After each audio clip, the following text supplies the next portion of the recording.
Okokuqala mandibulise umama uMongamelikazi, umama Vice Executive lesekethe, odada amashumayeli, odada amadodana, omama amantombazana, ulutsha naye wonke umkhosi kaKristu. Ndivumeleni ngale ntsasa ndithi molweni. Phantsi kwelizwi elifumaneka kulaa ncwadi kaLuka 24 kulaa vesi yesibini, kumazwi athi, balifumana ke ilitye liqengqiwe lesuka engcwabeni. Ndingathi ndiyajoyina. Okokuqala ndibulele uThixo uba kwalapha esigcinile. Ndithe ndawufumanisa uba namhlanje zabe ndingomnye wabamama abazabe bemi kule ndawo. Ndoyika ndazibuza uba kanene ndingubani. Okokuba ndingazoma kule ndawo ndithethe ngelizwi likaThixo. Balifumana ke ilitye liqengqiwe lesuka engcwabeni. Kusekuseni lusuku lokuqala, kusekuseni ngesifini, omama baye bavuka ngesifingo ekuseni, bahamba ukuya emngcwabeni bephethe isiqholo nomlalo.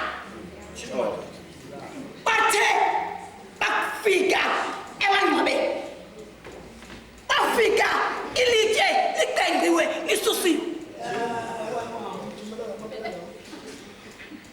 Bangena ngaphakathi, bafumanisa okokuba umzimba kaYesu Kristu awukho. Baba noloyiko olukhulu ke bebhidekile okokuba kwenzeka ntoni. Uthe kusenjalo, esabhidekile njalo, kwavela amadoda amabili embethe ingubo ezikhazimlayo. Bathe besabhidekile njalo, abamama belapha engcwabeni benokoyika okukhulu bawubona la madoda. Ayabuza ke la madoda okokuba yini na ukuba nimfune ophilileyo phakathi kwabafileyo.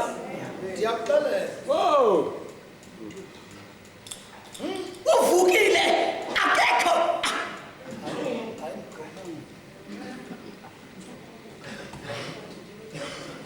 La madoda ayabakhumbuza ukuba uYesu Kristu wayetheni.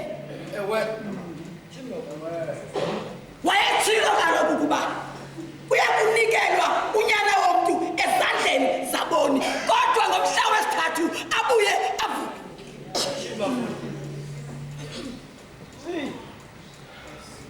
Balifumana ke ilitye liqengqiwe lesuka engcwabeni.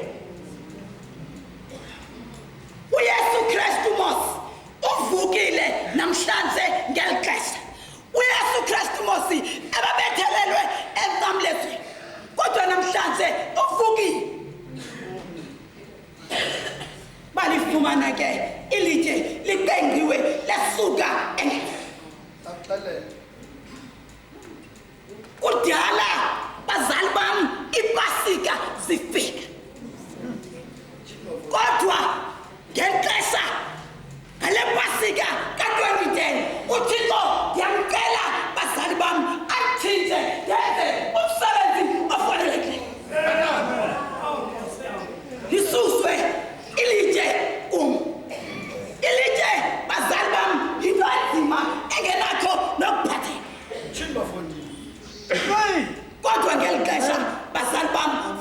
kuThixo simcele asuse ilitye phakathi.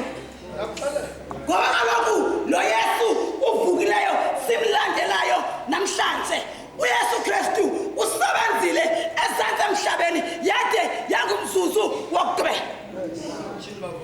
uYesu Kristu mosi yena usebenzile ezantsi emhlabeni ube yi-champion yehlabathi kangaphume eringini. Kangaphume uYesu Kristu uthena ngoku bemenza izinto ngezinto kodwa wanyamezela akaphuma eringini. Nathi bazali bam funeka noba izinto ziyenzeka kuthi kodwa singaphumi eringini. Balifumana ke ilitye liqengqiwe lesuka engcwabeni. Into enzima ke ilitye bazali bam. Ndicinga into yokubana bawumaki ndizicinge into okokubana ndicimbe mama umongamelikazi ndisengumama kanti ndisenelitye elilapha phakathi kwenu. Abantu bakaThixo bandibona ndimhle ndingumama usali ndifanelekile kanti ke noko ndingumama olibhozo. Abantu ke abahlala ezilalini balazi ibhozo into balifumana ke ilitye liqengqiwe. Ndimkhumbule umama uHana owayenobunzima obukhulu. Wathi esabumane engena etempileni ethandaza umama uHana enobunzima lelitye. uYesu Kristu wamphendula wasusa kuye ilitye wamfumana njani. Nathi ke bazali bam ndifunda ukubana nam ndiyazibandakanya phakathi kwenu ngexesha ngalo nyaka ka-2010 masisuke kwizinto esikuzo ukwenzela into yokubana eli litye lisuse sizokwenza umsebenzi kaThixo esubizela wona ezantsi emhlabeni. Balifumana ke ilitye liqengqiwe lesuka engcwabeni. Nathi ngoku bazali bam uYesu Kristu uvukile nathi masisuke emakini senze umsebenzi kaThixo. Ingalibali ukuklina ndibelilitye mama uVice enkonzweni kaThixo ndibesisiphazamisi sikanani. Mandisuse ilitye kumphakathi kwam ukwenzela into yokubana zonke izinto zikaThixo zihambe ngendlela ndingahlali endleleni ndibhreke inkonzo kaThixo ngoba kaloku ndineli litye ndingafuniyo ukumsusa.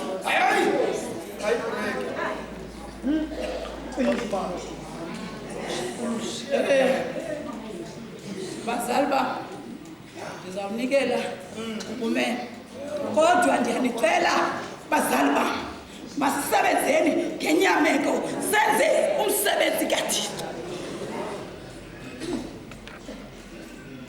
Singabasokolisi abantwana bakaThixo abanezinto abaziphiwayo kuThixo. Ndimane usali ndimane ndibanqula ngesilahla mandisuse elo litye.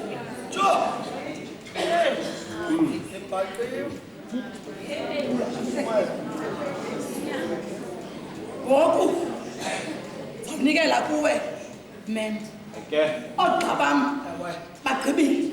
Into yokuyo ke ngoku ndingumama usali endizowuhlamba izitya ndizixhome ndizibeke ngendawo yazo.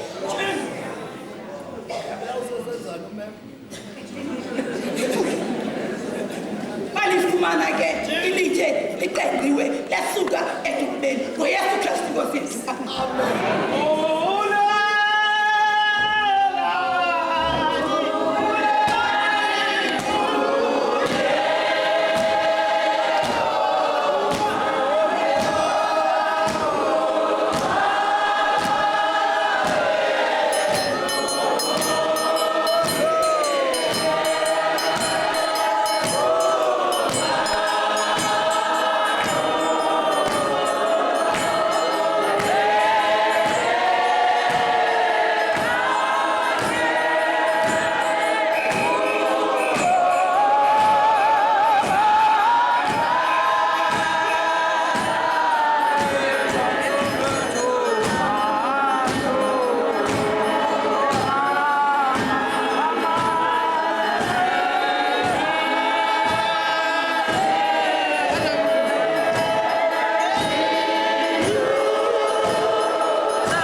omama onobhayibhile nomama abavangelikazi.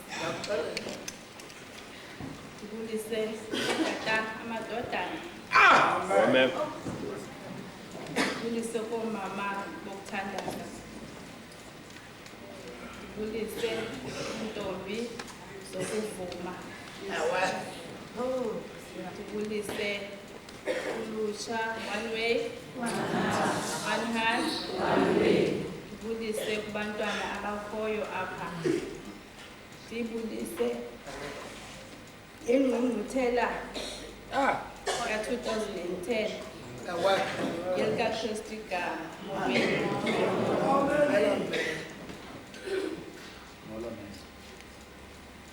Sithunyiwe ke apha ngabaphathi bam. Kwathiwa umama umzawumbi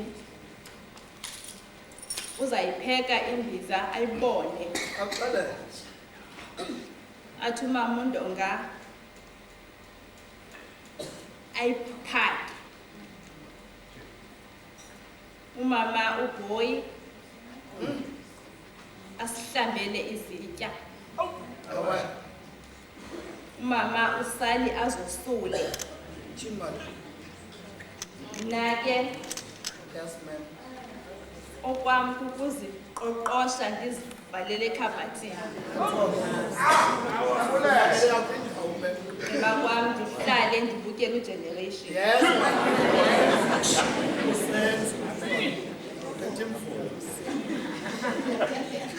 Ndiliyilo ke ekuculeni.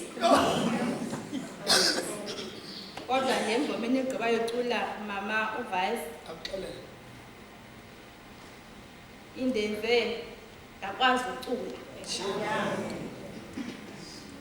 Sijonge nexesha nje kuthiwa ngo-8 sibe sigqibile. Bayandazi ke oomama kokuba ndingumntu we-5 minutes. Kule 5 more ugosa azandifakela yona ndizawuhlabelela iculo. Oomama abangabahlabeleli bandincedise ngoba ndiliyilo. Ndigqibe ke ndifake izitya ekhabhathini. Nkosi ndivele.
ukuba kulo nyaka sihlale kuthi.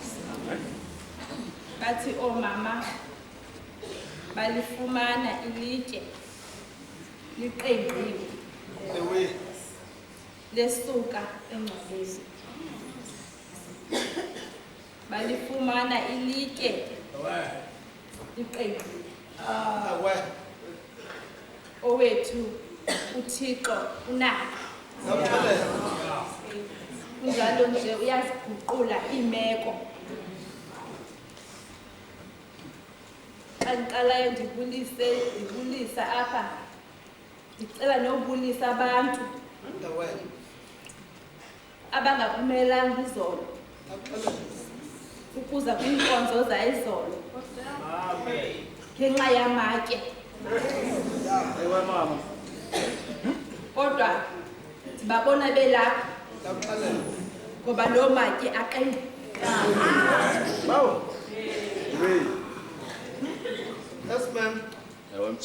Abafazi xa bevuka besiya engcwabeni kubalwa ooMariya abaninzi. Andazi noba apha eBhayibhileni amagama ebeshotana ngoba uninzi labantu ngooMariya. KwabaMariya ke kukho noMariya wasemagadala. Lo Mariya ke wasemagadala bathi abanye abashumayo xa ndimamele uMariya ongusista kaLazaro. Ukhona naye kwabamama. Balifumana ilitye liqengqiwe. Endleleni bayabuza okokuba sizamqengqela ngubani na ilitye. Ndiyacinga okokuba uMariya lo ongusista kaLazaro ulibele okokuba baya kwingcwaba elungumqengqi wamatye. Ngoba ngaminazana ithile wake wema wathi lisuseni ilitye. Wathi xa egqiba mkhululeni amalazi. Ulibele uMariya. uMariya ongunina kaYesu uya engcwabeni esindwa lilitye. Ngoba kwiintsuku ezimbini ezidlulileyo ubulawele inyama. Akhona ke amatye ethi umntu xa eve ubuhlungu besithi ndinelitye elihlele entliziyweni. Umve omnye esithi ingathi kuhleli ilitye apha emagqeni am.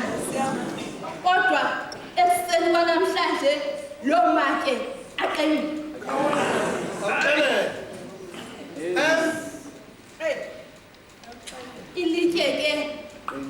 Ilitye inoba yinto eyayithenjiwe ngelo xesha. Kodwa nangoku ilitye lisathenjiwe.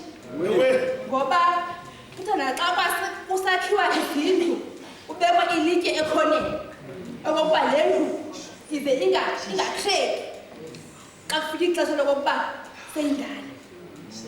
Athi uLisedi xa siselwandle ebusuku abone kukho indlu emhlophe emane inesibane esijikelezayo esibomvu athi yi-lighthouse okanye yi-white house. Kuthiwa ke laa white house okanye laa lighthouse yakhelwe phezu kwelitye. Ngoba ilitye yeyona nto iqinileyo. Ubone ke nabantu abathanda ukuya elwandle xa uhamba yapha ebeach kukho amatye abekiweyo. Andazi noba la matye anqanda kokuba amanzi angaweli endleleni okanye angcolise iimoto zabantu, kodwa kubekwe amatye. Ngoba ilitye yinto ethenjiweyo. Kodwa namhlanje ukhona umntu oqenga amatye. Uthi naxa uhamba esitratweni xa uke wakhubeka elityeni uwe uve kabuhlungu kodwa namhlanje akukho litye uyawukhubeka kulo ngoba liqendiwe endleleni yakho.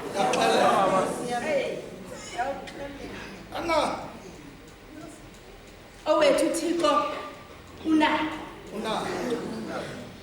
uMaria umama kaYesu xa efika engcwabeni kwenye incwadi yabavangeli uthi xa efika engekho uyalila.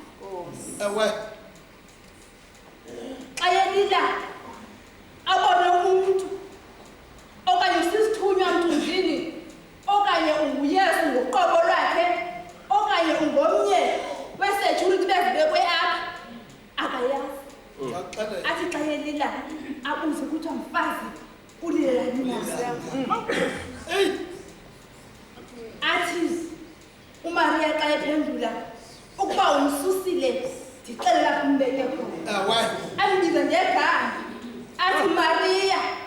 Xa ethi Maria athi kuMaria amjonge emehlweni. Xa ethetha naye xa ungasondeli kum ngokuba ndisaya kubawo athi uMaria xa enjonga afumane kokuba ume phezu kwelitye. uYesu uyaliqenga ilitye ame phezu kwakhe.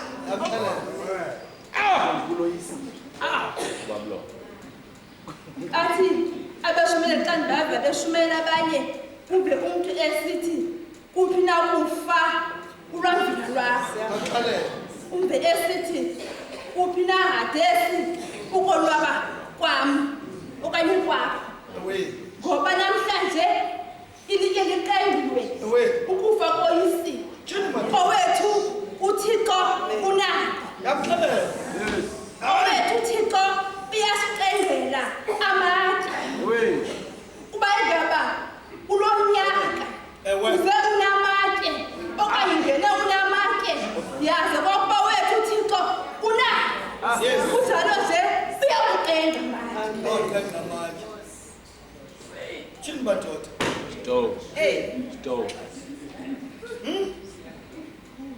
Bafika ilitye lisusile.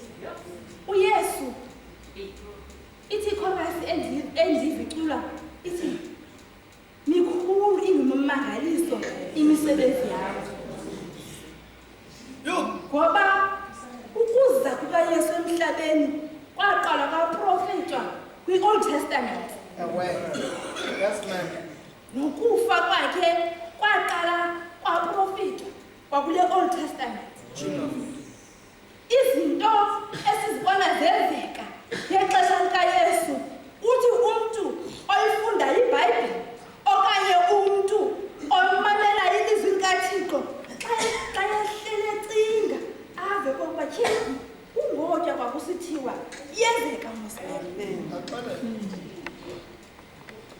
Ngoba nangoku uYesu wayevusa uLazaro wayesazi kokuba ukufa akunamandla phezu kwethu. Amandla la kuthiwa astrong akanawo amandla kumntu okholwayo. Ngoba wethu uThixo unakho ukwaqenga amatye esiwabekelweyo. Amanye sibekelwa kwathina.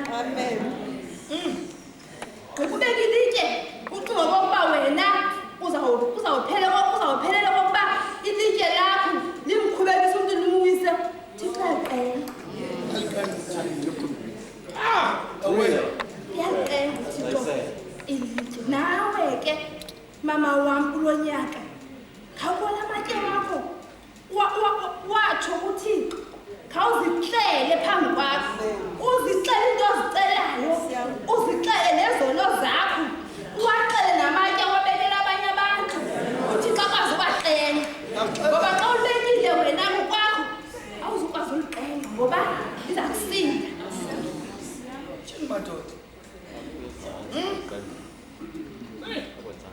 Nawe ke bekelwe ilitye sufuna ukuba elitye usiqengele lona ngokwakho ngoba uzukwazi uliqenga. Ukhona umuntu oqenga amatye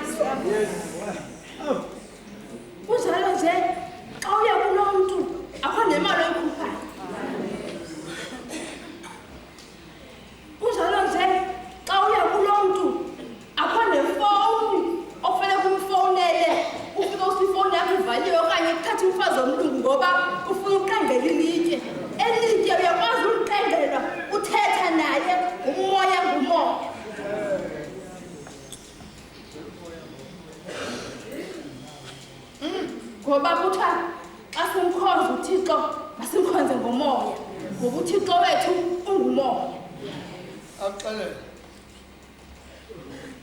Balifumana ilitye liqengqiwe.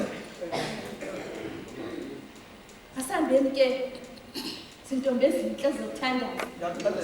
Asambeni bomama siyothandaza. Sithandazela amatye abekwe ezindleleni zabantwana babantu.